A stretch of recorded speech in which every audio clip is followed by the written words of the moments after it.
자, 오늘 함께 나누실 말씀 로마서 5장 1절에서 6절까지 말씀입니다.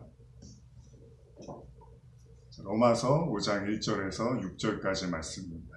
우리 다 찾으셨으면 한 절씩 교독하시겠습니다. 그러므로 우리가 믿음으로 의롭다 하심을 받았으니 우리 주 예수 그리스도로 말미암아 하나님과 화평을 누리자. 또한 그로 말미암아 우리가 믿음으로 써 있는 이 은혜에 들어감을 얻었으며 하나님의 영광을 바라고 즐거워합니다. 다만 이뿐 아니라 우리가 환난 중에도 즐거워하나니 이는 환난은 인내를, 인내는 연단을, 연단은 소망을 이룬 줄 알미로다. 소망이 우리를 부끄럽게 하지 아니함은 우리에게 주신 성령으로 말미암아 하나님의 사랑이 우리의 마음에 부음받음이니 우리가 아직 연약할 때의 기약대로 그리스도께서 경건하지 않은 자를 위하여 죽으셨다. 아멘. 오늘 바울은 로마서 말씀을 통해서 우리가 믿음으로 의롭다 하심을 받았다고 이렇게 계속해서 그 말씀들을 써가고 있습니다. 그러던 중에 오늘 5장 3절과 4절의 부분인데요. 이제 성도들의 삶을 언급을 합니다. 근데 그 성도들의 삶이 어떤 삶이냐면 환난 중에도 즐거워한다 이런 표현을 쓰고 있습니다. 그래서 환난이 인내를, 인내가 연단을, 연단이 소망을 이루는 줄 알미로다. 이런 내용들을 갖고 있습니다. 사실 성도의 삶에 환난이 온다. 우리가 사실 기본적으로 십자가의 길을 간다는 것, 순교자의 삶을 산다는 것, 이런 모든 것들이 어떤 환난을 내포하고 있죠. 사실 예수님께서 사셨던 그 공생의 삶도 그런 어떤 환난을 보여주는 듯한 모습이죠. 그게 이제 절정에 달하는 것이 십자가 사건이죠. 십자가 사건이 이제 그 예수님의 사역을 함축적으로 단 한 번에 보여주는 건데 사실 고통이고 아픔이었죠. 오늘 저는 이 말씀들 통해서 왜 성도가 환난을 받는 것인가, 그리고 그 환난의 내용은 무엇인가를 좀 같이 나눠보고 싶은데요. 고린도후서 1장 3절에서 10절을 한번 찾아보실까요? 고린도후서 1장 3절에서 10절입니다.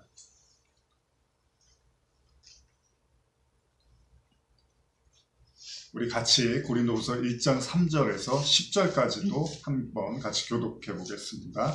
찬송하리로다. 그는 우리 주 예수 그리스도의 하나님이시요 자비의 아버지시요 모든 위로의 하나님이시며 우리의 모든 환난 중에서 우리를 위로하사 우리로 하여금 하나님께 받는 위로로서 모든 환난 중에 있는 자들을 능히 위로하게 하시는 이시로다. 그리스도의 고난이 우리에게 넘겨진 것 같이 우리가 받는 위로도 그리스도로 말미암아 넘치는도다. 우리가 환난당하는 것도 너희가 위로와 구원을 받게 하려는 것이요 우리가 위로를 받는 것도 너희가 위로를 받게 하려는 것이니 이 위로가 너희 속에 역사하여 우리가 받는 것 같은 고난을 너희도 견디게 하느니라. 너희를 위한 우리의 소망이 견고함은 너희가 고난에 참여하는 자가 된 것 같이 위로에도 그러할 줄 아니라. 형제들아, 우리가 아시아에서 당한 환난을 너희가 모르기를 원하지 아니하노니 힘에 겹도록 심한 고난을 당하여 살 소망까지 끊어지고 우리는 우리 자신이 사형 선고를 받은 줄 알았으니 이는 우리로 자기를 의지하지 말고 오직 죽은 자를 다시 살리시는 하나님만 의지하게 하려 하심이라. 그가 이같이 큰 사망에서 우리를 건지셨고 또 건질 것이며 이후에도 건지시기를 그에게 바라노라. 고린도 말씀을 통해서 바울은 또 계속해서 환난에 대한 말씀을 합니다. 환난과 위로를 이제 같이 이야기를 하죠. 사실 그만한 환난을 받는 것과 또 그만한 위로를 받는 것. 그래서 5절의 말씀 보면 그리스도의 고난이 우리에게 넘친 것 같이 우리가 받는 위로도 그리스도로 말미암아 넘치는도다. 항상 제가 드리는 말씀이지만 아픈 사람에게 약이 필요하죠. 그러니까 그 약이 절대 필요하지 않는 사람은 아프지 않은 사람이죠. 그러니까 위로도 그렇습니다. 하나님의 위로를 받아야 될 사람은 하나님으로부터 또 세상으로부터 오는 고난을 받는 자들이죠. 근데 우리가 한 가지 생각해야 될 부분은 고난을 받는다는 것이 우리가 사실 대부분의 삶들이 모든 삶이 불교에서도 그렇지만요. 삶 자체를 고난과 고통으로 놓고 보고 있습니다. 그렇다고 해서 그 고난과 고통을 성도의 고난으로 꼭 연결지어서 말할 수는 없다는 거죠. 그러니까 성도가 받는 고난이 있다는 거죠. 그러니까 바울이 말하는 여기에서의 고난은 사람들이 그냥 겪고 있는 먹고 살기 위해서 또 가족들을 부양하기 위해서 또 사람들과의 관계성 속에서 그냥 그런 고난을 이야기하는 것이 아니라 성도들이 받는 고난이 있다는 거죠. 그래서 얼마나 그게 힘들었으면 1장 8절에 형제들아 우리가 아시아에서 당한 환난을 너희가 모르기를 원하지 아니하노니 힘에 겹도록 심한 고난을 당하여 살 소망까지 끊어졌다 이렇게 이야기를 합니다. 바울은 이런 언급들을 자주 합니다. 그래서 너무나 괴롭고 너무나 힘들어서 사는 것까지도 힘들 정도로 고난을 받았다. 근데 여러분 그렇습니다. 사실 예전에도 그런 설교를 했지만 바울이 종종 감옥에 갇혀요. 감옥에 갇혀서 뭐 바울과 실라 이야기를 보면은 찬송을 하다가 감옥문이 확 열려요. 그러면 감옥문을 여실 수 있는 건 하나님인 거예요. 그러면 그 환난의 강도를 조절할 수 있는 것도 하나님이라는 거죠. 감옥이 오늘 들어갔다가 내일 열리느냐 아니면 100일 후에 열리느냐 1년 후에 열리느냐 사실 이것도 하나님이 결정하는 문제라는 거죠. 그러니까 사실 고난의 문제는 단지 그러니까 세상이 너무 악해서 내가 고난받아 라고 우리는 생각하기 쉽지만 여러분 요셉 이야기를 잘 아시면 요셉이 그 범인으로 몰려서 간음을 저지르려고 하는 범인으로 몰려서 감옥에 가잖아요. 2년은 있습니다. 2년 동안. 근데 사실은 그런 것도 다 하나님이 하실 수 있는 문제들이에요. 그래서 나중에 요셉이 실제로 그렇게 얘기를 해요. 다 하나님이 하셨어라고 이야기를 합니다. 그러니까 우리가 이 고난의 문제를 생각할 때 그냥 사람들이 겪고 있는 어려움들과 환난 대충 이런 것들을 모아서 우리가 교회에서 위로를 받고 말씀으로 힘을 내기도 하지만 사실 바울이 말하는 고난은 그 정도의 강도를 이야기하는 게 아닙니다. 그 성도가 받는 고난의 차원은 좀 다른 이야기라는 거죠. 누구나 자기를 위로해주고 뭐 그렇잖아요. 저와 여러분도 다 그렇잖아요. 따뜻한 말 해주고 어깨를 두드려주고 손을 꽉 잡아주고 화이팅 힘내라고 얘기해주면 싫어할 사람이 어디 있겠습니까? 근데 성도들의 고난은 그런 차원의 이야기가 아니라는 거예요. 어떻게 말하면 다른 관점에서 보면 성도를 유일하게 위로해줄 수 있는 분은 하나님밖에 없는 거예요. 그러니까 사람의 어떤 위로 따위로 그게 될 문제가 아니라는 거죠. 이따가 이제 욥 얘기를 하겠지만은 욥의 새 친구들이 와서 욥을 막 위로를 해요. 근데 하나님이 나중에 나타나서 욥과 친구들한테 뭐라 그러냐면 친구들의 말은 불필요한 말들이라고 이야기를 하죠. 그 얘기는 뭐냐면 성도의 고난을 위로해 줄 수 있는 유일한 자는 하나님밖에 없다는 거죠. 그러니까 이런 차원에서 지금 바울은 고난을 언급하고 있습니다. 마태복음 24장 9절 보면요. 제가 읽어드릴게요. 그때 사람들이 너희를 환난에 넘겨주겠으며 너희를 죽이리니 너희가 내 이름 때문에 모든 민족에게 미움을 받으리라. 마태복음 24장 21절입니다. 이는 그때 큰 환난이 있겠으며 창세로부터 지금까지 이런 환난이 없었고 후에도 없으리라. 성경은 계속해서 마지막 때를 언급할 때도 어떤 환난을 얘기해요. 근데 그 환난이 너무나 강력해서 도무지 우리가 겪어보지 못한 어떤 환난이 존재할 것이다라는 이야기를 하죠. 마태복음 13장 19절에서 21절 제가 읽어드릴게요. 이는 그날들이 환난의 날들이 되겠습니다. 하나님께서 창조하신 시초부터 지금까지 이런 환난이 없었고 후에도 없으리라. 만일 주께서 그 날들을 감하지 아니하셨더라면 모든 육체가 구원을 얻지 못할 것이거늘 자기가 택하신 자들을 위하여 그 날들을 감하셨느니라. 그때 어떤 사람이 너희에게 말하되 보라 그리스도가 여기 있다 보라 저기 있다 하여도 믿지 말라. 거짓 그리스도들과 거짓 선지자들이 일어나서 이적과 기사를 행하여 할 수만 있으면 택하신 자들을 미혹하려 하리라. 어떤 환난의 때가 우리에게 찾아올 거고 그 환난은 우리가 도무지 인간으로서는 감당이 안 되는 어떤 환난들을 언급을 하고 있습니다. 그러면서 지금 예수님이 그때가 되면 거짓 선지자들이 나타나서 그리스도가 여기 있다, 그리스도가 저기 있다 이렇게 이야기를 한다는 거예요. 그런데 이런 비슷한 구절이 누가복음 17장 20절, 21절인데 한번 찾아볼까요? 여러분 잘 아시는 말씀이죠.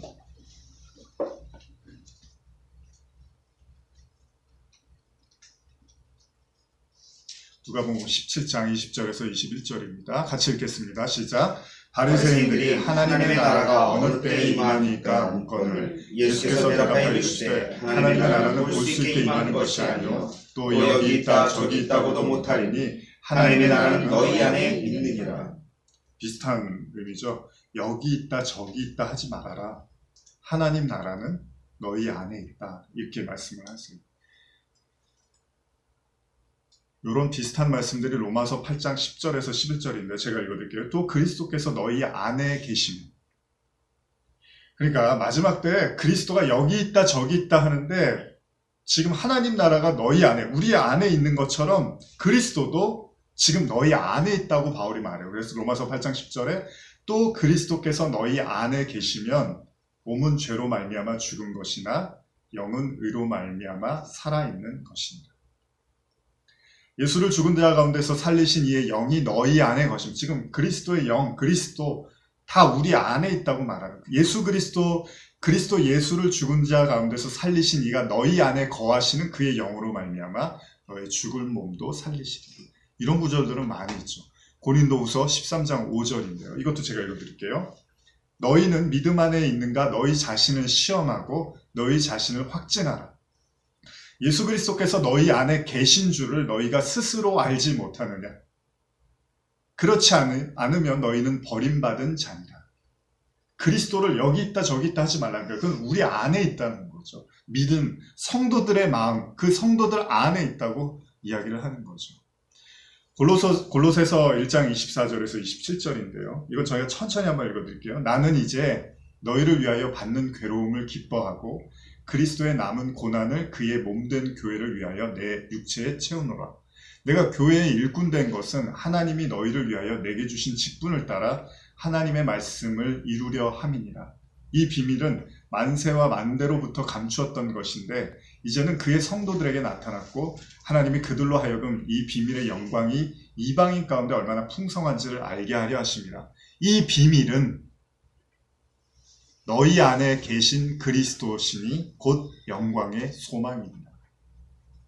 그러니까 지금 우리가 나누는 이 말씀이요. 골로새서에서는 뭐라고 바울이 말하냐면 어떤 어마어마한 비밀이 하나 있는데 그게 뭐냐 하면 너희 안에 계신 그리스도 이렇게 표현하고 있어요. 그러니까 그리스도가 여기 있다 저기 있다. 하나님 나라가 여기 있다 저기 있다. 우리 하나님 나라 하면 뭐라고 생각하죠? 죽으면 가는 나라. 아니요. 성경은 그렇게 얘기 안 해요. 하나님 나라는 여러분들 안에 있고 바꿔 말하면 우리가 이 세상을 살면서 그 하나님 나라를 발견하지 못하면 우리가 죽음 이후에 하나님 나라를 우리에게 말하고 있지 않습니다. 우리가 이 땅을 살면서 하나님 나라를 누릴 때 그 자가 바로 영원한 하나님 나라를 누릴 수 있다고 말하고 있다는 거죠. 그리스도도 마찬가지입니다. 이 비밀은 너희 안에 계신 그리스도니 곧 영광의 소망이다. 요한복음 16장 31절에서 33절인데요. 같이 한번 찾아서 읽어볼까요? 오늘은 성경을 많이 찾으실 것 같습니다.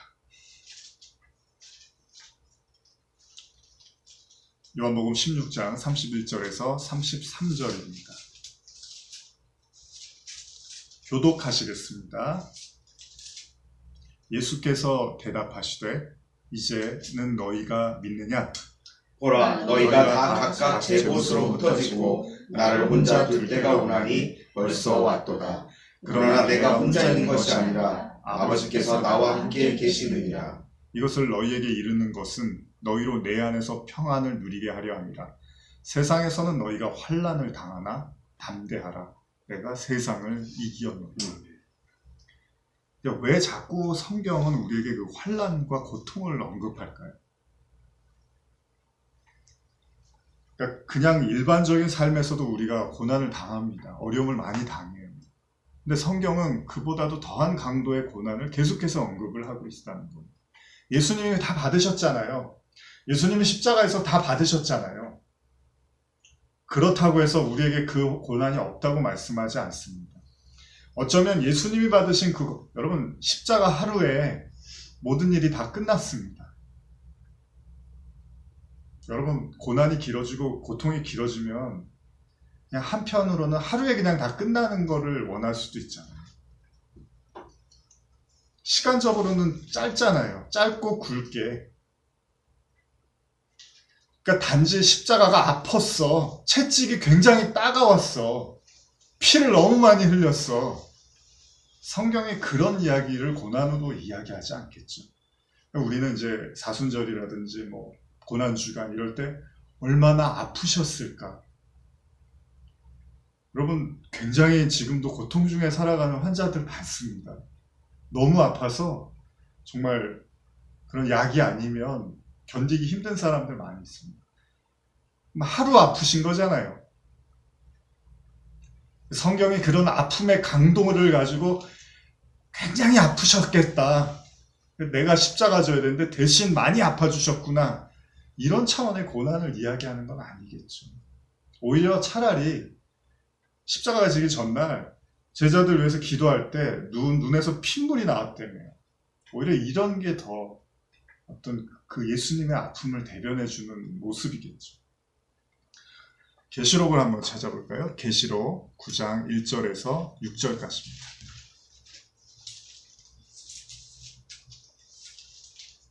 요한계시록 9장 1절에서 6절까지입니다. 자, 한 절씩 교독하시겠습니다. 다섯째 천사가 나팔을 불매 내가 보니 하늘에서 땅에 떨어진 별 하나가 있는데 그가 무저갱의 열쇠를 받았더라. 그가 무저갱의 열쇠를 여니 그 구멍에서 큰 화덕의 연기 같은 연기가 올라오매 해와 공기가 그 구멍의 연기로 말미암아 어두워지며 또 황충이 연기 가운데로부터 땅 위에 나오매 그들이 땅에 있는 전갈의 권세 같은 권세를 받았더라. 그들에게 이르시되 땅에 풀이나 푸른 것이나 각종 수목은 해하지 말고 오직 이마에 하나님의 인치심 받지 아니한 사람들만 해하라 하시더라. 그러나 그들을 죽이지는 못하게 하시고 5달 동안 괴롭게만 하시는데 그 괴롭게 함은 전갈이 사람을 쏠 때의 괴롭게 함과 같더라. 그날에 사람들이 죽기를 구하여도 죽지 못하고 죽고 싶으나 죽음이 그들을 피하리라. 그러니까 지금 이제 계시록에서 이 고난의 강도를 아주 구체적으로 이야기하는데요. 전갈이 사람을 그냥 쏘는 것 같다라는 이런 표현을 씁니다. 그러면서 9장 6절에 아주 이 고난의 클라이막스를 이야기하는데 그날에는 사람이 죽기를 구하여도 죽지 못하고 죽고 싶으나 죽음이 그들을 피하리로다. 이렇게 이야기합니다.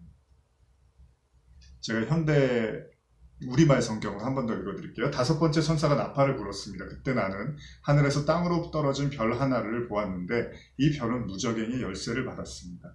별이 무저갱을 열자 거대한 용광로에서 나는 듯한 연기가 무저갱에서 올라왔고 해와 공기와 무저갱의 연기로 인하여 어두워졌습니다. 그리고 그 연기 속에서 메뚜기들이 땅으로 나오니 땅의 전갈들이 권세를 가진 것처럼 메뚜기들에게 권세가 주어졌습니다. 메뚜기들은 땅의 풀이나 각종 푸른 것이나 각종 나무는 해하지 말고 이마에 하나님의 인을 받지 않은 사람들만 해치라는 명을 받았습니다. 그러나 이 메뚜기들은 그들을 죽이지 말고 5달 동안 괴롭히기만 하라는 허락을 받았는데 그 괴롭힘은 전갈이 사람을 쏘아 괴롭히는 것 같았습니다. 그 기간 동안에 사람들은 죽음을 구해도 결코 그것을 얻을 수 없고 죽기를 갈망해도 죽음이 그들에게서 달아날 것입니다. 죽기를 구해도 죽음이 달아나는 정도. 그러니까 얼마나 잔인한 거예요, 지금. 근데 이런 사람이 한 사람 있었죠. 성경에 우리가 이제 고난하면 딱 떠오르는 사람이 딱 한 사람 있잖아요. 이 사람이 이런 얘기를 해요. 욥기 30장 20절에서 26절인데요. 25절까지인데요.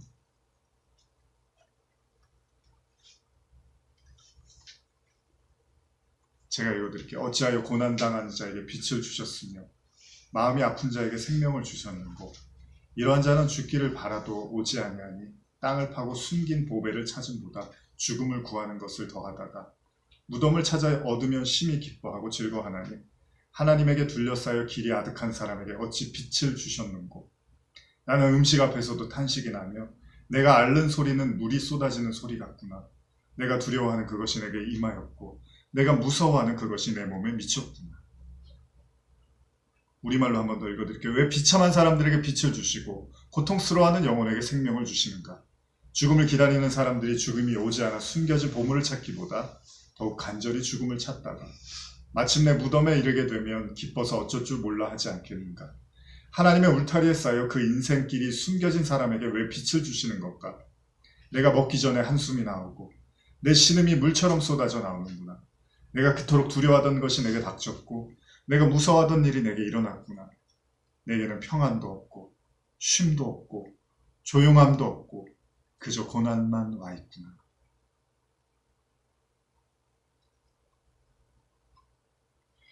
욥기 7장은 그런 욥의 고통을 더욱더 이렇게 강렬하게 표현하는데요. 제가 현대어 성경으로 욥기 7장을 한번 읽어드리겠습니다. 왜 인간에게 평안을 주시지 않는가? 인생살이 치열한 전쟁터와 같지 않은가? 날마다 고되고 고된 일 되풀이하는 날품 꿈과 무엇이 다른가? 서늘한 그늘 아래서 쉬고 싶어하는 날이 저물기만 고대하고 있는 종과 또 같지 않은가? 품삯 주기만을 애타게 기다리는 노동자와 같지 않은가? 한 달, 두 달 이렇게 하는 일 없이 허무하게 고통이나 당하면서 살아갈 뿐 밤마다 찾아오는 것은 쓰라린 고통뿐 괴로움만 더해갈 뿐이라. 잠자리에 누워서도 언제나 자리에서 일어나게 될까? 이 밤이 내게는 너무나 길어 날이 셀 때까지 이리 뒤척 저리 뒤척 눈을 붙이지도 못할 뿐. 온몸에는 구더기가 득실거리고 또 옴딱지가 덕지덕지, 진물은 상처에는 고름만 흘러나오네. 살아가는 나날은 아무런 희망도 바랄 것도 없어 흘러가기만 할 뿐, 배틀의 북보다도 더 빨리 지나갈 뿐일세. 하나님 들어보소서. 하나님 생각해 주소서. 이 목숨 한낱 숨에 지나지 않는 것 기억해 주소서. 행복도 내겐 저만큼 사라졌습니다. 이 몸이 무슨 행복을 누리겠습니까? 주께서 지금 나를 보고 계시지만 다시는 볼 수 없겠지요. 나를 그토록 찾아내려 하실지라도 이미 몸은 거기에 있을 리 없지요. 사라진 구름같이 한 번 가면 다시 볼 수 없는 것. 그렇게 인생을 한번 스올로 내려가면 다시는 되돌아오지 못하지요. 그 길은 자기가 살던 집으로 다시는 되돌아가지 못하지요. 집안 사람들조차 잊어버리기 일쑤지요. 자기를 알던 사람들에게도 잊혀질 뿐이지요. 그래요, 안 됩니다. 절대로 안 됩니다. 그럴진데 어찌 입 다물고 있겠습니까?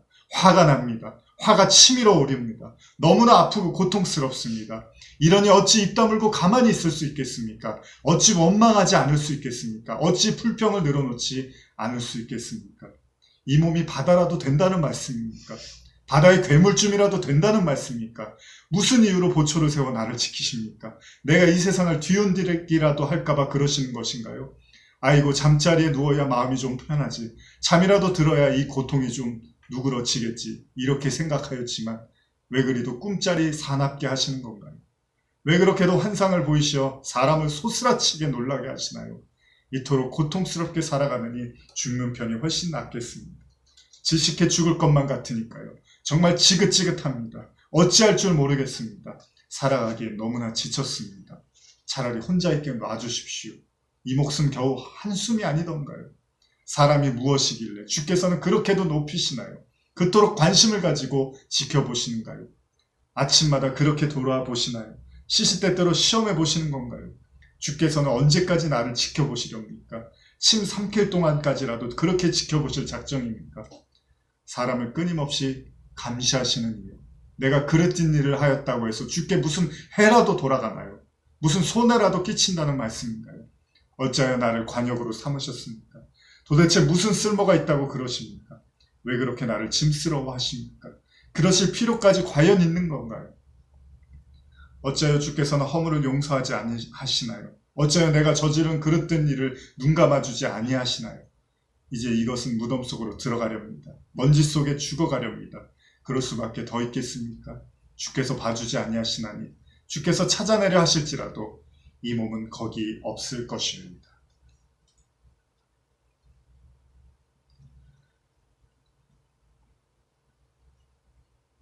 이 욥이 너무나 이제 괴로우니까 견디다 못해 이제 이렇게 고백을 하는 거죠.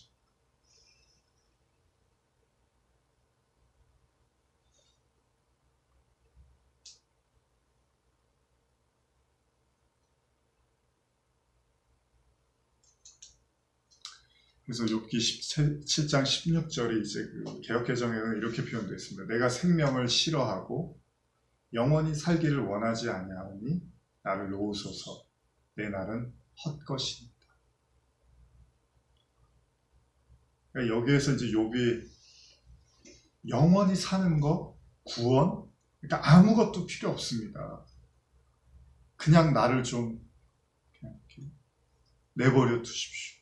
내 생명을 차라리 가져가십시오. 이런 고백을 합니다. 근데 이게 지금 계시록에 나온 죽기를 구하여도 죽음에 피해가는 그 고통을 당하는 자로 지금 욥이 등장을 하고 있어요. 근데 제가 오늘 이 말씀을 나누면서 드리고 싶은 말씀이 있는데, 욥은 재수가 없는 사람인가요? 성경 66권 중에 가장 재수 없는 사람으로 욥이 선정된 건가요? 우리가 계시록 읽을 때는 나중에 그런 날이 올 거야 라고 생각을 하잖아요.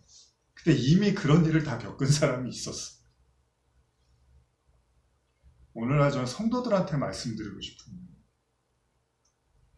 욥의 고난이 우리의 삶과 무관할까요? 욥은 무슨 본보기예요? 아니요, 저는 그렇게 보지 않습니다. 성경 66권이 성도의 이야기 외에는 다른 이야기가 없다고 생각됩니다. 그러니까 창세기부터 계시록까지의 모든 이야기는 다 저와 여러분들의 이야기가 돼야 되는 거죠. 그러지 않으면 성경을 왜 쓰십니까?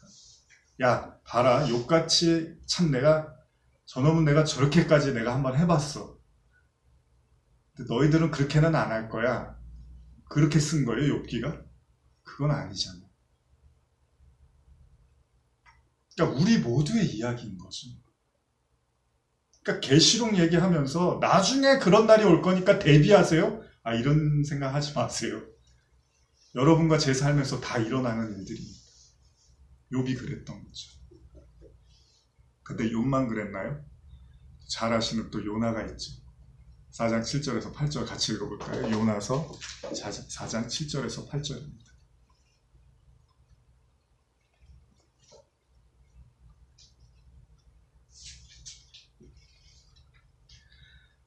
4장 7절에서 8절 같이 읽겠습니다. 하나님이 벌레를 예비하사 이튿날 새벽에 그 박넝쿨을 갉아먹게 하심에 시드니라. 해가 뜰 때 하나님이 뜨거운 동풍을 예비하셨고 해는 요나의 머리에 쪼임에 요나가 분명히 스스로 죽기를 구하여 이르되 사는 것보다 죽는 것이 내게 나으니이다. 여러분, 그러니까 혹시나 성도들 중에 이런 말 하면 믿음 없다고 그러지 마십시오. 다 이유가 있겠죠. 너는 그렇게 하나님을 잘 알고 믿음이 그렇게 좋은 사람처럼 말하면서 왜 이런 말을 하니? 다 이유가 있는 거겠죠. 요나도 그렇잖아요. 요나도.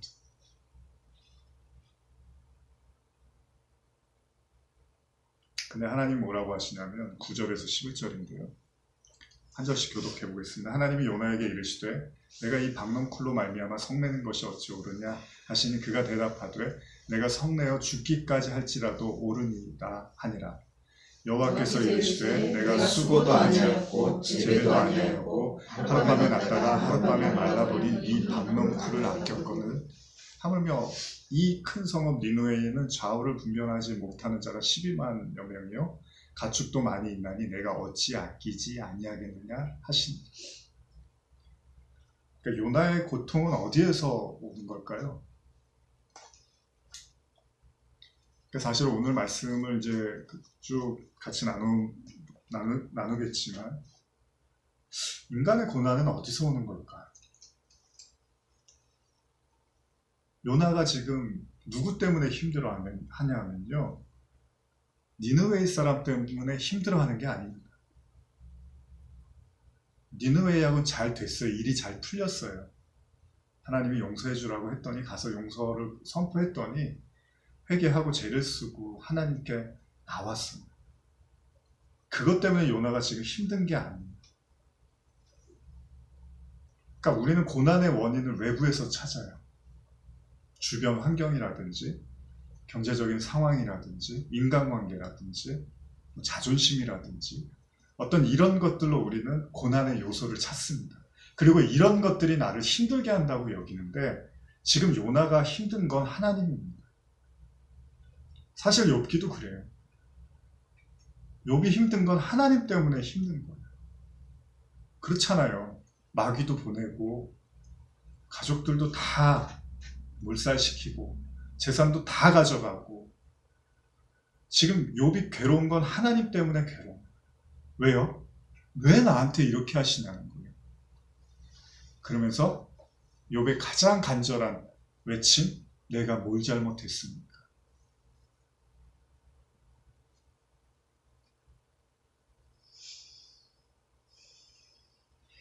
근데 재밌는 게 있어요. 이런 고난과, 그러니까 여러분들 잘 생각하셔야 될 게, 진정한 고통은 하나님을 만나는 데서부터 올지도 모른다는 거죠. 그러니까 사람이 주는 고통하고는 차원이 다르다는 거예요. 하나님께 나아간다는 게. 근데 그럼 하나님도 어떤 의도가 있을 거잖아요. 시편 139편 1절에서 14절입니다. 한번 교독해 보겠습니다. 성경 참 많이 찾으실 겁니다. 시편 139편 1절에서 14절입니다. 여호와여, 주께서 나를 살펴보셨으므로 나를 아시나이다. 주께서 내가 앉고 일어섬을 아시고 머리로 나의 생각을 밝게 하시오며 나의 모든 길과 내가 눕는 것을 살펴보셨으므로 나의 모든 행위를 익히 하시오니 여호와여, 내 혀의 말을 알지 못하시는 것이 하나도 없으시니이다. 주께서 나의 앞뒤를 둘러싸시고 내게 안수하셨나이다. 이 지식이 내게 너무 기이하니 높아서 내가 능히 미치지 못하나이다. 내가 주의 영을 떠나 어디로 가며 주의 앞에서 어디로 피하리이까? 내가 하늘에 올라갈지라도 거기 계시며 수월에 내 자리를 펼지라도 거기 계시니이다. 내가 새벽 날개를 치며 바다 끝에 가서 거주할지라도 거기서도 주의 손이 나를 인도하시며 주의 오른손이 나를 붙드시리이다. 내가 혹시 말하기를 흑암이 반드시 나를 덮고 나를 두른 빛은 밤이 되리라 할지라도 주에게는 흑암이 숨기지 못하며 밤이 낮과 같이 비추나니 주에게는 흑암과 빛이 같으니이다. 주께서 내 내장을 지으시며 나의 모태에서 나를 만드셨나이다. 내가 주께 감사하오면 나를 지으신 심히 기묘하십니다. 주께서 하시는 일이 기이함을 내 영혼이 자랑하리이다. 다윗이 고백이죠. 근데 우리가 한 가지 추측할 수 있는 건 8절의 말씀에 보면 하늘에 올라갈지라도 거기 계시고 스올에 내 자리를 펼지라도 거기 계시니이다.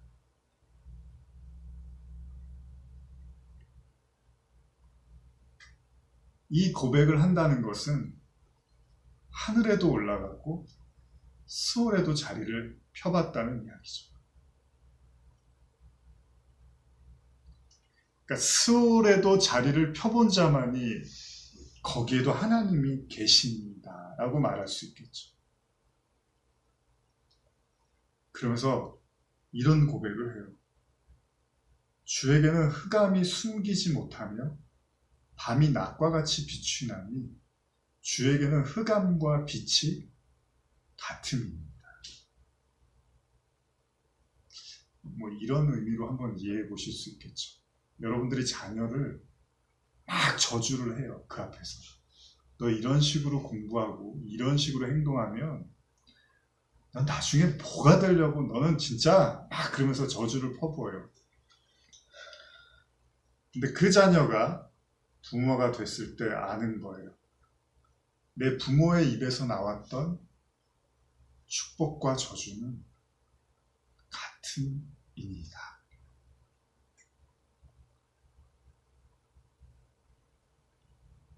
다윗이 깨달은 거예요. 다윗의 그 하나님은 나를 스올에 앉히셔도 나를 고통스럽게 하시려고 하는 게 아니라 거기에도 계시다는 걸 보여주시고 싶은 거죠. 요즘 지난주도 그렇고 오늘도 그렇고 저희가 영상을 이렇게 예배 전에 잠깐 봤지만 스올과 같은 한가운데 있는데 거기 꼭 누가 같이 있어요. 그 연기 나고 메마르고 황폐한 그 땅에 서 있는데 더 이상 희망을 찾을 수 없는 그곳에 가까운 누군가가 항상 곁에 있는 거죠. 우린 그런 친구를 좋은 친구라고 하는 거잖아요. 그러니까 여러분과 저의 좋은 친구는 여러분과 제가 스올에 있을 때 그 옆에 있는 사람인 거잖아요. 그 대표적인 게 가족이잖아요. 그리고 부부잖아요. 그리고 다윗에게는 요나단과 같은 사람들이 있었잖아요. 근데 하나님도 우리에게 그 자리를 보여주시는 거죠. 네가 스올에 있다고? 내 영혼이 은총 입어 중한 죄짐 벗고 보니 내 주 예수 모신 그곳 그 어디나 하늘나라. 너 스올에 있다고? 아니, 내가 여기 있으면 거기도 하나님 나라야. 근데 이게 인간이 깨닫기가 너무 힘든 거예요.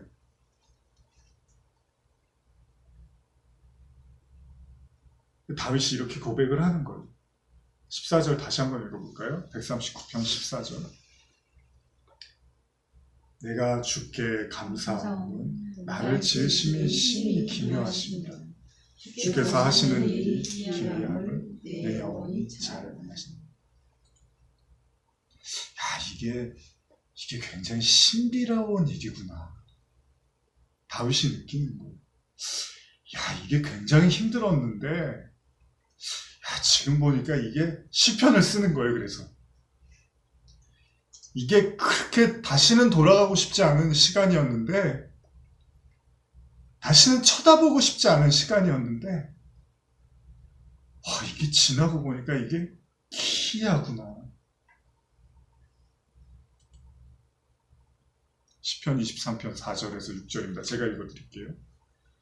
내가 사망의 음침한 골짜기로 다닐지라도 해를 두려워하지 않을 것은 주께서 나와 함께 하십니다. 주의 지팡이와 막대기가 나를 안위하시나이다. 주께서 내 원수의 목전에서 내게 상을 차려주시고 기름으로 내 머리에 부으셨으니 내 잔이 넘치나이다. 우리가 지난주에 기름 부음을 나눴는데 언제 기름을 부으시나요? 사망의 음침한 골짜기. 내 원수의 목전에서 하나님이 기름을 부으시더래요.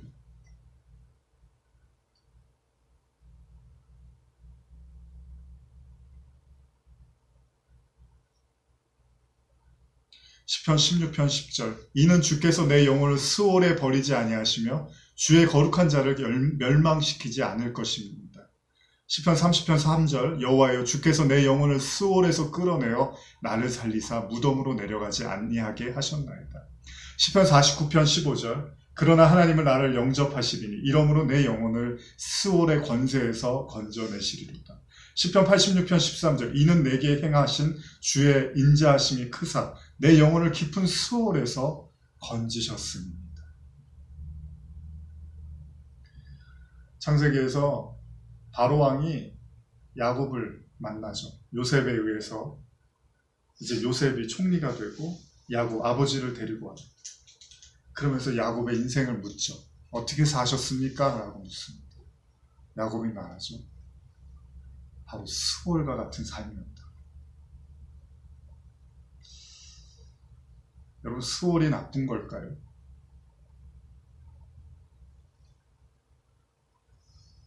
오늘 시편의 기자들은 하나님이 스올에서 자신을 건졌다고 고백하고 있습니다.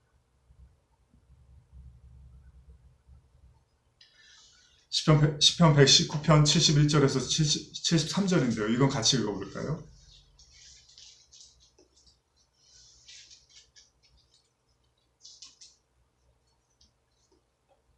시편 119편 71절에서 73절입니다. 같이 읽겠습니다. 시작. 고난 당한 것이 내게 유익이라. 이로 말미암아 내게 주의 율례들을 배우게 되었나이다. 주의 입의 법이 내게는 천천 금보다 좋으니이다. 주의 손이 나를 만들고 세우셨사오니 내가 깨달아 주의 계명들을 배우게 하소서. 시편 기자는 고난이 내게 유익이다 이렇게 이야기합니다. 내가 주의 율례들을 배우게 되었다. 쉽게 말하면 하나님의 말씀을 배웠다는 거예요. 고난을 통해서 내가 하나님 말씀을 배웠다는 거예요. 그렇습니다. 다시 이 시점에서 우리가 한번 생각해 보는 거예요. 도대체 왜 우리에게 고난이 오는 것인가? 아니, 성도에게는 왜 고난이 오는 것인가? 우리가 처음 읽었던 앞부분에서 읽었던 말씀을 한번 돌아가 보면 그 해답을 우리가 찾을 수가 있습니다. 어느 정도는. 고린도후서 1장 8절에서 10절인데요. 한번 교독해 보실까요? 고린도후서 1장 8절에서 10절입니다.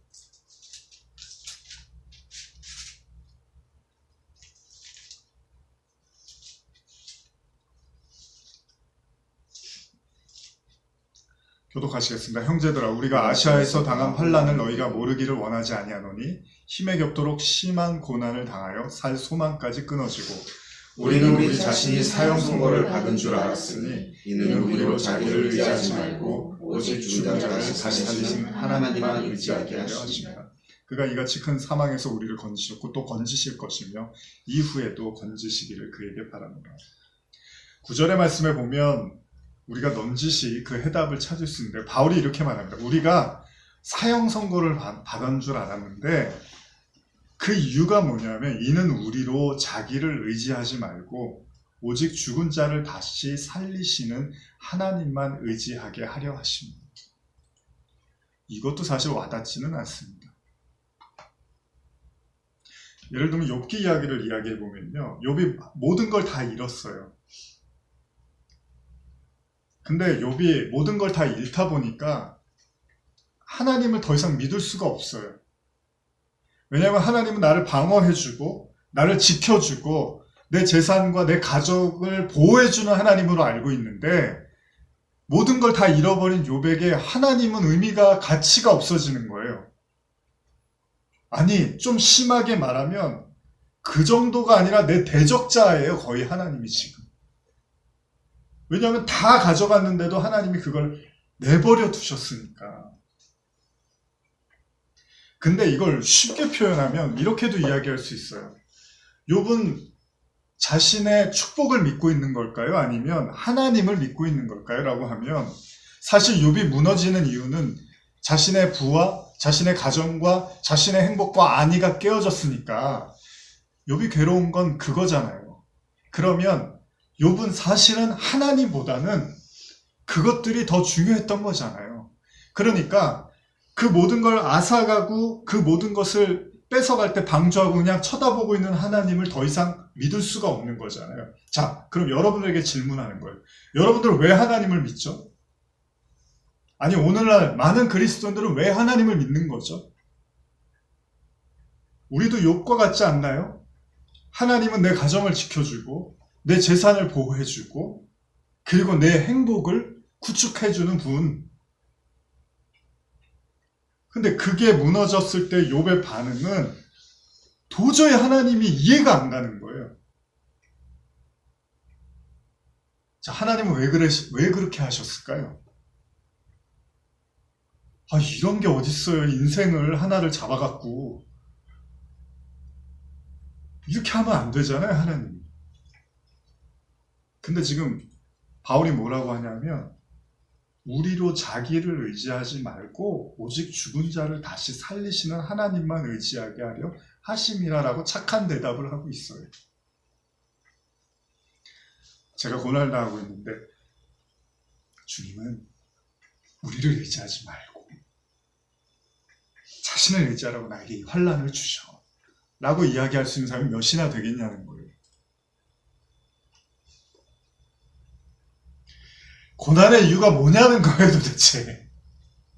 고통의 이유가 뭐고. 창세기 3장 16절에서 17절.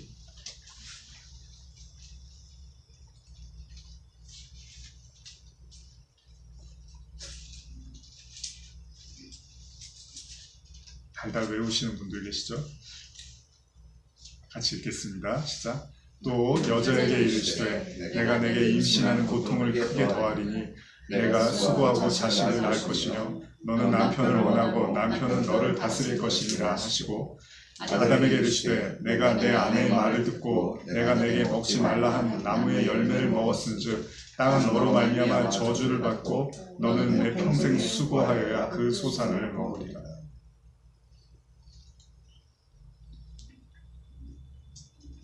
고난을 마귀가 준다고요?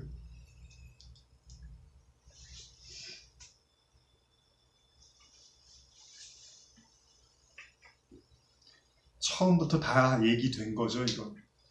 성경 시작하면서 하나님이 다 얘기하고 시작하신 거예요.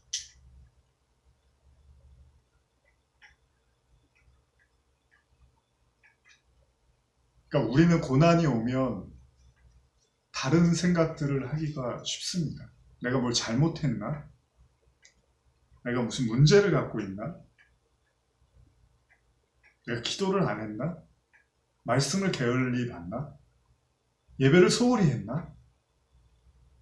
근데 사실 거기서 나오는 불안과 어떤 두려움의 근본은 내가 이렇게 함으로써 하나님이 나에게 있는 것들을 가져가거나 무너뜨릴 것에 대한 두려움이 크잖아요. 근데 하나님은 그 수준의 하나님이 아니거든요. 그러니까 욥을 딱 불러놓고 하나님이 이제 하나님이 욥하고 이야기를 시작하는 거예요. 근데 욥이 알고 있는 하나님의 수준은 그 정도예요. 저와 여러분들이 알고 있는 수준 정도예요. 나의 행복과 안위와 평안을 지켜주는 하나님으로 정도예요. 근데 하나님은 그 하나님을 이야기하고 싶지가 않은 거예요. 그러니까 욥하고 진짜로 하나님이 이야기를 시작하는 거예요. 여러분, 하나님의 속성 중에 하나가 뭐죠? 질투하는 하나님입니다. 하나님이 질투한다는 건 뭐냐면 여러분들이 잘못 알고서 하나님이라고 섬기고 있는 그 하나님은 질투한다는 거예요.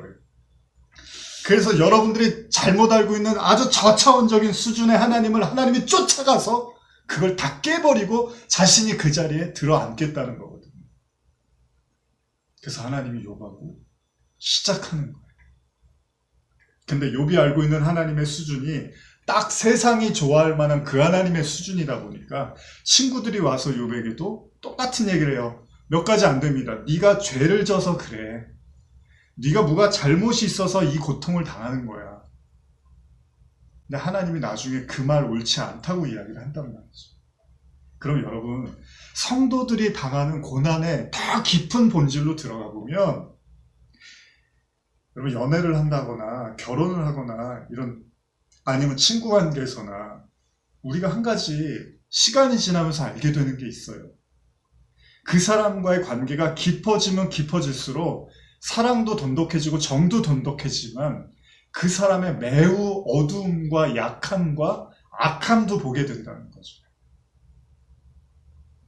어떤 관계가 깊어지면 깊어질수록 그런 양면을 우리는 보게 돼요. 처음에는 좋은 면만 보게 되지만 시간이 지나면 좋은 면과 나쁜 면을 다 보게 됩니다.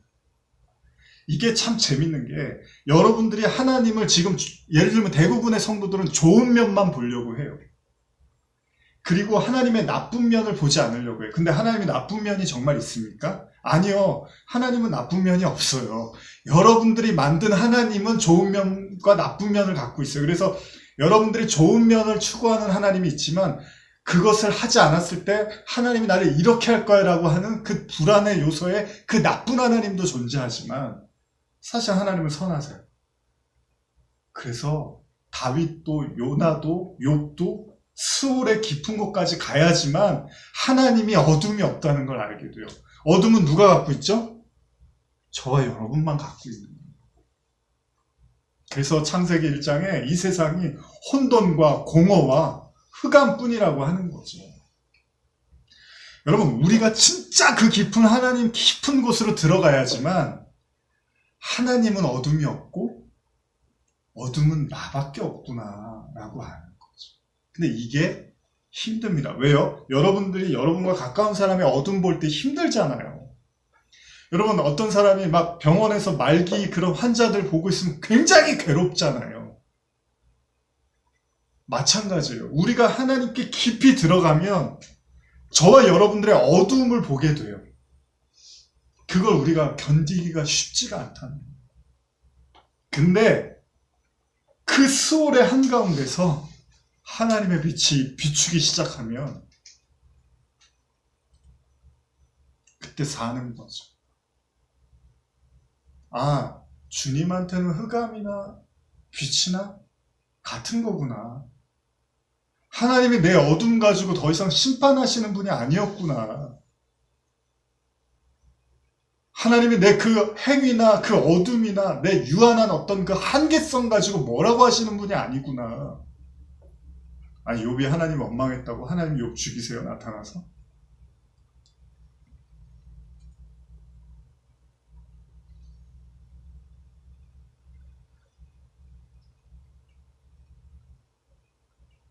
욥기 42장 3절에서 8절입니다.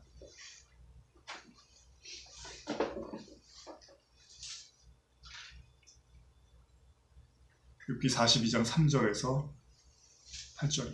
무지한 말로 이치를 가리는 자가 누구니까? 나는 깨닫지도 못한 일을 말하였고 스스로 알 수도 없고 헤아리기도 어려운 일을 말하였나이다. 내가 말하겠사오니 주는 들으시고 내가 주께 묻겠사오니 주여 내게 알게 하옵소서.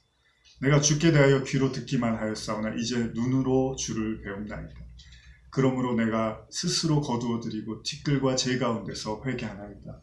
여호와께서 욥에게 이 말씀을 하신 후에 여호와께서 대만 사람 엘리바스에게 이르시되 내가 너와 내 두 친구에게 노하나니 이는 너희가 나를 가리켜 말한 것이 내 종 욥의 말같이 옳지 못하니라.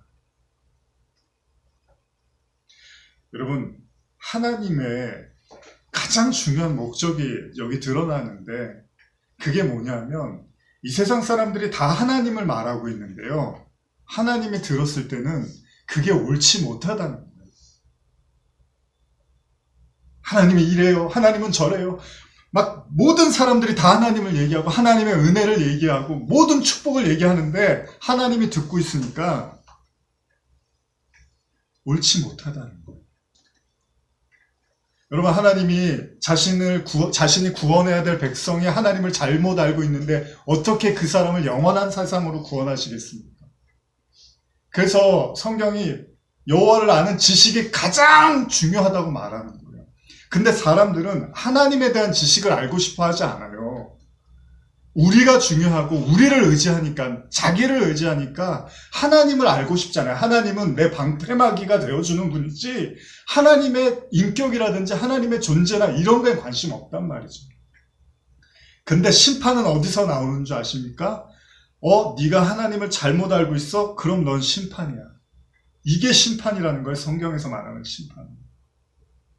제가 뭘 열심히 했어요. 제가 신앙생활 열심히 했어요. 이걸로 하나님 심판 안 한다는 거예요. 그래서 예수님이 나더러 주여 주여 하는 자마다 천국에 오지 않는다고 하는 게 그 뭐 했다 이거 가지고 심판하는 게 아니라 오직 아버지 뜻대로 행하는 자라만이, 아니 선지자 노릇하고 예언하고 병 고쳐주고 이거 다 하나님 뜻이잖아요. 근데 예수님 말하는 하나님의 뜻은 그거 아니에요. 아버지와 아들의 말이 하나의 뜻. 여러분과 하나님의 그 말이 하나가 돼야 돼요. 그 말을 던졌는데 하나님을 잘못 말하면 그걸 심판하는 거예요. 하나님. 그러니까 저와 여러분들이 마지막 인생의 순간까지 배워야 될 건 하나님에 대한 온전한 그 지식, 하나님의 그 온전한 마음, 그걸 영이라고 하잖아요. 그걸 말씀이라고, 그걸 그리스도의 영이라고 말하는 거거든요. 그거를 말하지 못하면 하나님에게 심판받는 거예요. 근데 내가 예수님 앞에 가서 이제 내가 한 거 얘기해야지 이러고 이제 사람들 많이 그 생각들을 하잖아요. 구원하려고 그 앞에 딱 심판대 앞에 섰는데 자기가 해온 얘기하고 있으면 그건 심판입니다. 하나님을 말해야죠. 그래서 욥기 42장 7절 다시 한번 우리 같이 읽어볼까요? 시작. 여호와께서 욥에게 이 말씀을 하신 후에 여호와께서 대만 사람 엘리바스에게 이르시되 내가 너와 내 두 친구에게 노하나니 이는 너희가 나를 가리켜 말한 것이 내 용의 말 같이 옳지 못하니. 요러면 심판받는 거예요. 요 대표적인 사건이 다니엘서에 등장을 하는데요. 제가 이거 길어서 다 읽어드리기는 좀 어렵고 다니엘서 5장에 보면요, 벨사살 왕이 이제 잔치를 베풉니다. 그 예루살렘을 탈취하고 나서 잔치를 베풀어요. 이때 그 성전에서, 예루살렘 성전에서 가져오는 은금 그릇들을 가져오면서 그걸 막 마시면서 이제 막 파티를 벌이고 있는데 5장 4절 제가 읽어드릴게요. 그들이 술을 마시는 금, 은, 구리, 쇠, 나무, 돌로 만든 신들을 찬양하느니라. 그때 사람의 손가락들이 나타나서 왕궁 촛대 맞은편에 석회벽에 글자를 쓰는데 왕이 그 글자를 쓰는 손가락을 본지라. 이에 왕의 즐기던 얼굴빛이 변하고 그 생각이 번민하여 넉적다리가 마디가 녹는 듯하고 그의 무릎이 서로 부딪힌지라. 자, 너무 충격을 받은 거예요. 잔치라고 했는데 손이 나타나서 글씨를 쓰는 거죠. 자, 누가 해석을 좀 해달라고 했더니 결국 다니엘밖에 없어요. 딱 한 사람만 해석하는 거예요. 이때도. 왜요? 하나님의 사람만 해석할 수 있는 거예요. 왜? 다른 사람들 다 똑같은 말을 하는 거예요. 이때 다니엘이 나타납니다. 그러면서 뭐라고 하냐면, 이것도 너무 길어서 제가 다 못 읽고 이런 말씀을 하시죠. 그 글을 해석하건대 5장 26절인데요. 기록된 글자는 이것이니 곧 메네 데겔 우바르시니라. 그 글을 해석했건대 메네는 하나님이 이미 왕의 나라의 시대를 세워서 그것을 끝나게 하셨다 하며, 데겔은 왕을 저울에 달아보니 부족함이 보였다 하며, 베레스는 왕의 나라가 나뉘어서 메대와 바사 사람에게 준바되었다 함이다 하니, 이제 셋째 통치자로 삼겠다고 뭐 이제 벨사살 왕이 합니다. 근데 중요한 건 뭐냐면, 왕의 왕을 저울에 달아보니까 부족함이 보였다. 근데 그 아버지가 어떤 일을 겪었냐 하면, 이 모든 게 다 내가 한 거야 라고 하는 그 순간에 하나님의 진노가 임해서 짐승처럼 7년을 살게 됐어요. 그런데도 그 아들이 그 하나님의 말씀을 깨닫지를 못하니까 결국 이 지경이 되게 되는 거죠. 그래서 욥이 이제 하나님 앞에 뭐라고 말하냐면요. 시편 말씀 62편 9절에 보면, 9절 제가 읽어드릴까요? 9절에서 12절까지. 슬프도다. 사람은 입김이며 인생도 속임수니 저울에 달면 그들은 입김보다 가벼우리로다. 포악을 의지하지 말며 탈취한 것으로 허망해지지 말며 재물이 늘어도 거기에 마음을 두지 말지어다. 하나님이 한두 번 하신 말씀을 내가 들었나니 권능은 하나님께 속하였다 하셨도다. 주여 인자함은 주께 속하였사오니 주께서 각 사람이 행한 대로 갚으십니다. 계시록 7장 1절에서 3절인데요. 제가 한번 읽어드릴게요. 이 일 후에 내가 내 천사가 땅 내 모퉁이에 선 것을 보니 땅의 사방에 바람을 붙잡아 바람으로 하여금 땅에나 바다에나 각종 나무에나 불지 못하게 하였더라.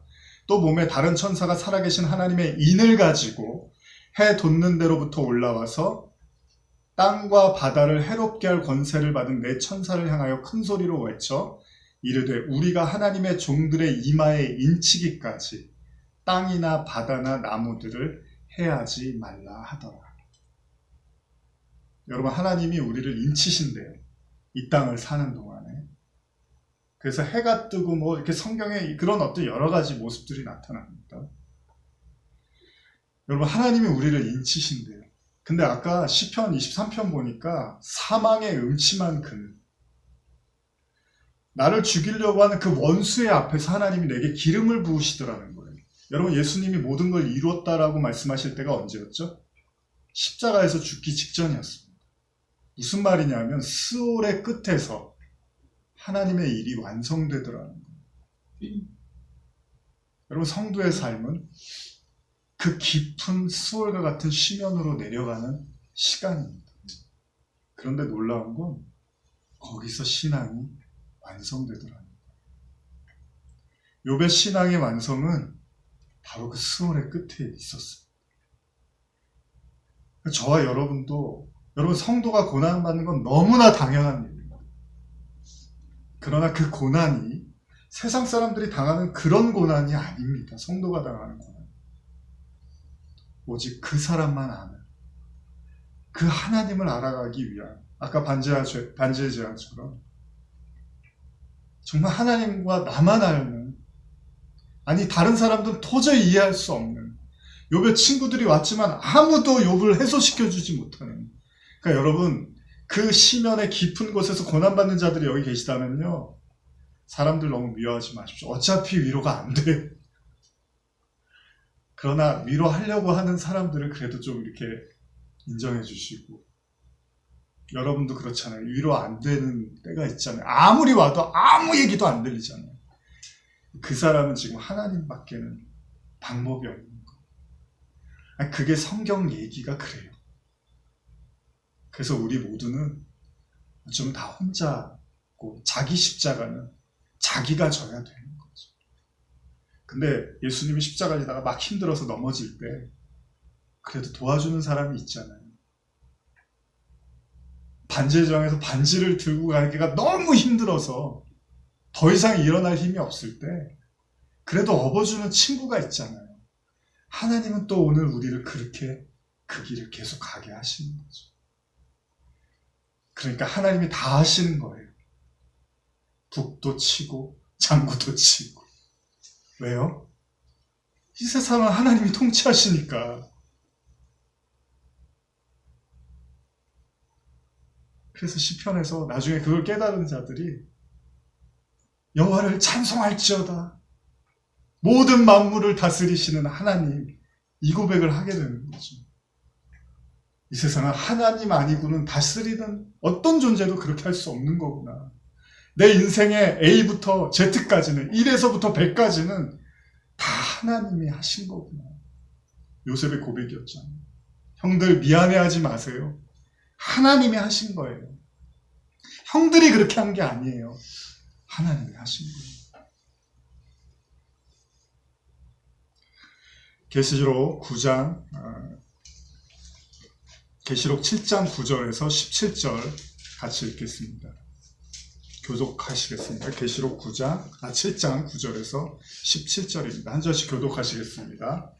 일 후에 내가 보니 각 나라와 족속과 백성과 방언에서 아무도 능히 셀 수 없는 큰 무리가 나와 흰옷을 입고 손에 종려가지를 들고 보좌 앞에 어린 양 앞에 서서 큰 소리로 외쳐 이르되 구원하심이 보좌에 앉으신 우리 하나님과 어린 양에게 있도다 하니 모든 천사가 보좌와 장로들과 네 생물의 주위에 서 있다가 보좌 앞에 엎드려 얼굴을 대고 하나님께 경배하며 이르되 아멘. 찬송과 영광과 지혜와 감사와 존귀와 권능과 힘이 우리 하나님께 세세토록 있을지어다. 아멘 하더라. 장로 중 하나가 응답하여 나에게 이르되 이 흰옷 입은 자들이 누구며 또 어디서 나왔느냐. 내가 말하기를 내 주여 당신이 아시나이다 하니 그가 나에게 이르되 이는 큰 한난에서 나오는 자들인데 어린 양의 피에 그 옷을 씻어 희게 하였느니라. 그러므로 그들이 하나님의 보좌 앞에 있고 또 그의 성전에서 밤낮 하나님을 섬김에 보좌에 앉으신 이가 그들 위에 장막을 치시리니 그들이 다시는 줄이지도 아니하며 목마르지도 아니하고 해나 아무 뜨거운 기운에도 상하지 아니하니 이는 보좌 가운데 계신 어린 양이 그들의 목자가 되사 생명수샘으로 인도하시고 하나님께서 그들의 눈에서 모든 눈물을 씻어 주실 것입니다.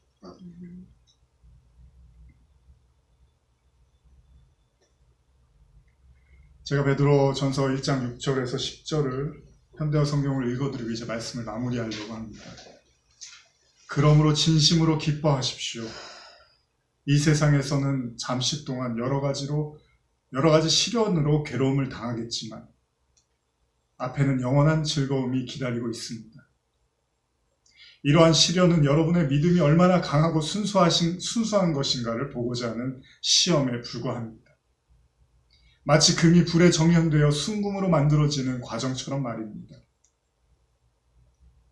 그러나 여러분의 믿음을 어찌 닳아 없어질 금에 비교할 수 있겠습니까? 여러분들의 믿음이 불과 같은 시련 속에서 연단을 받은 후에도 강한 믿음으로 남아있을 수만 있다면 여러분은 예수 그리스도께서 다시 오시는 그날에 많은 칭찬과 영광과 영예를 얻게 될 것입니다. 여러분은 예수 그리스도를 한 번도 뵌 적이 없는데도 사랑하고 있습니다. 지금도 그분의 모습을 보고 있는 것이 것도 아니면서 그분을 믿고 있습니다. 지금 여러분은 땅 위에서 살고 있지만 말로는 다 표현할 수 없는 하늘로부터 오는 기쁨으로 행복감에 젖어 있습니다. 바로 이 같은 믿음이 여러분의 영혼을 구원한 것입니다. 사실 이 구원이 어떤 것인지는 구원에 관한 예언을 기록한 예언자들조차도 잘 알지 못하였습니다. 그들 속에 계시는 그리스도의 영께서 하시는 말씀을 이해할 수 없었던 것입니다. 그리스도의 영께서는 장차 그리스도에게 다가올 고난과 그 뒤에 올 영광에 대해서 기록하려고 말씀하셨지만 그들은 그 일이 대체 언제 누구에게 일어날 것인지 알 수가 없었던 것입니다. 그들은 결국 이 일이 자기들의 생전에 일어나지 않고 그보다 훨씬 후대인 여러분의 시대에 일어난 것을 하나님의 계시로 알았습니다.